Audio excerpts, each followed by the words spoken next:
French actress Maria Schneider was launched into the spotlight at age 19 when she co-starred with Marlon Brando in the erotic drama Last Tango in Paris.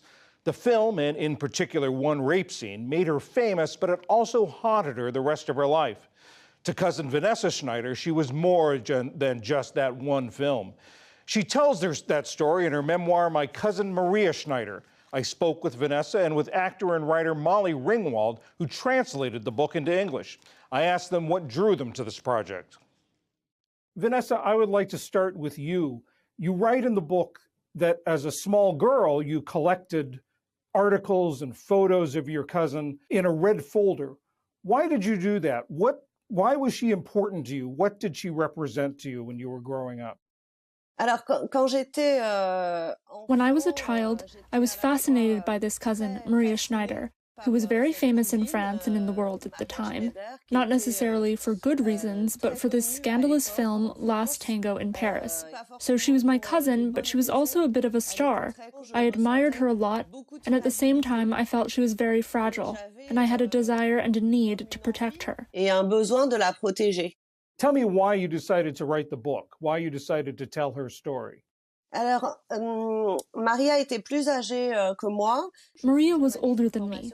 I am a journalist, but I had already written novels, and Maria told me one day that she'd like to tell her version of things, since she had already said in interviews that she had been abused in the famous scene in Last Tango in Paris, this scene of sodomy which had not been written in the script. She wanted to say what kind of woman she was, what kind of actress she was beyond the scene in Last Tango, and she wanted me to write a book with her. But in the end, she was a little afraid to do the book. And when she died in 2011, I said to myself, it's my turn to tell this story, which isn't the book she would have written alone necessarily, it's my perspective too, it's the perspective I had as a child. I also wanted to tell the story of the woman she was, the cousin she was to me, the girl she was in private, very funny, sometimes difficult, and who had a very adventurous life. It's also about our family. The Schneider family was not an ordinary family, and she suffered a lot because she wasn't protected by her parents. So I wanted to tell the story of who she was as a whole. She burst onto the scene and became famous because of that notorious scene, as you described, in Last Tango in Paris. How much did that overshadow the rest of her life, the rest of her career? The film made her well known, but at the same time, it was a real curse for her. It was a curse because she felt raped and abused, and at the same time, she was seen as dirty by the public.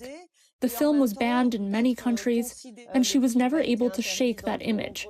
And after the film release and the scandal that followed, she fell into drugs, heroin in a very bad way, and those years were terrible for her. She had a lot of trouble coming back from that. Molly, how did you get involved in the project?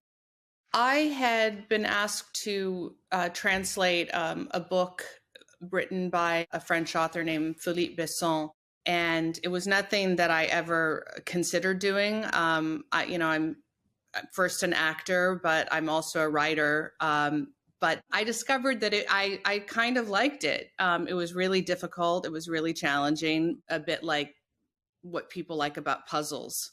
You know, I can spend hours doing it. It's I feel a tremendous sense of accomplishment. And then they came back to me to do Vanessa's book, and I was really intrigued. But I told my husband if I ever said that I wanted to translate a book again, to kill me, to not let me do it. So I said no at first, and then I couldn't get it out of my head because I'd always been really interested by Maria Schneider.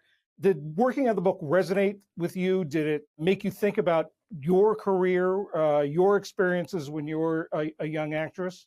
Yeah, absolutely. I mean, I was never in a situation that was as traumatic as what Maria had gone through, but I certainly have been through, situations where I didn't feel protected, but I did have a very protective family. But, show business is not for the faint of heart. I mean, you have to be, Maria says that in an interview where she said, you really have to be right in the head for this business.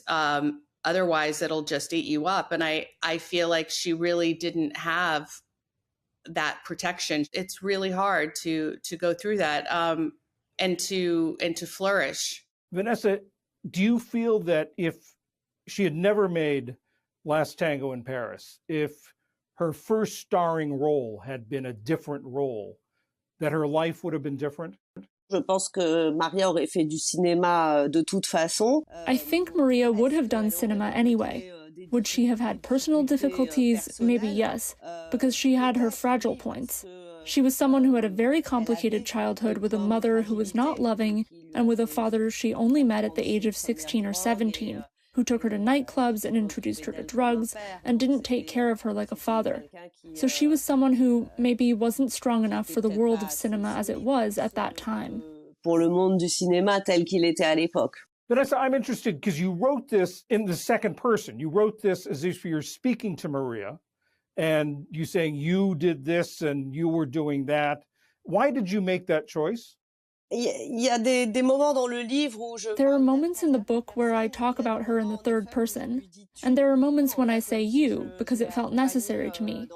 Even though I was with her when she was sick, there are things I didn't tell her. So it was also like a letter, a long letter to my cousin. Un peu une longue lettre. So in a sense, do you feel like you've gotten something off your shoulders that you wanted to say to Maria before she died, but never had the chance to? Oui, et puis je pense qu'il y a des choses que j'aurais pas osé lui dire. Yes, and I think there are things I wouldn't have dared say to her. There were subjects that were a bit taboo, painful topics you'd be afraid to stir up. She was sober, so she didn't want to talk about the drugs, she didn't want to talk about the Last Tango period, so I knew I could only bring it up once she was gone. But at the same time, I knew that she had given me permission, and she knew that I would be the one to do it. She'd entrusted me with this mission. M'avait confié cette mission de le faire. Molly, clearly this wasn't as personal for you as it was for Vanessa, but how did you find yourself being affected by working on this project, and what do you take away from the project? For me, just like when I'm playing a role, I feel completely a part of it. You know, I felt very affected by it. I felt like I knew Maria. I felt like I knew Vanessa. I mean, I worked on it for such a long time that I felt like I was a part of that story.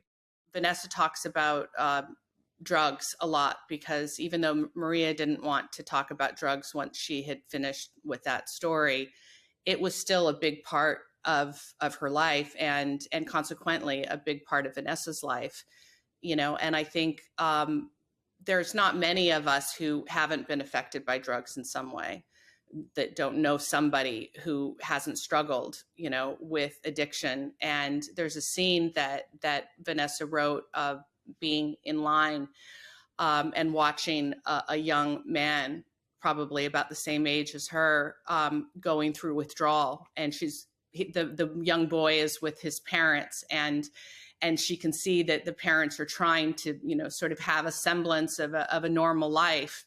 And the boy can't do it. And the father lets him take his wallet out of his jacket, and they know that he's going to go off and, you know, and do drugs, and they don't know when they're going to see him again. And that scene, every time I would work on it, it would make me cry because I know what that's like to love someone, and to not know if they're going to come back or how they're going to get through it. And that was very emotional. So it's not the book for me is not just the story of Maria, but it is also the story of Vanessa and watching somebody that she admires and that she loves struggle with drugs. And so that was something that was really important for me to get right. Vanessa Schneider and Molly Ringwald, thank you both very much. Thank you. Thank you.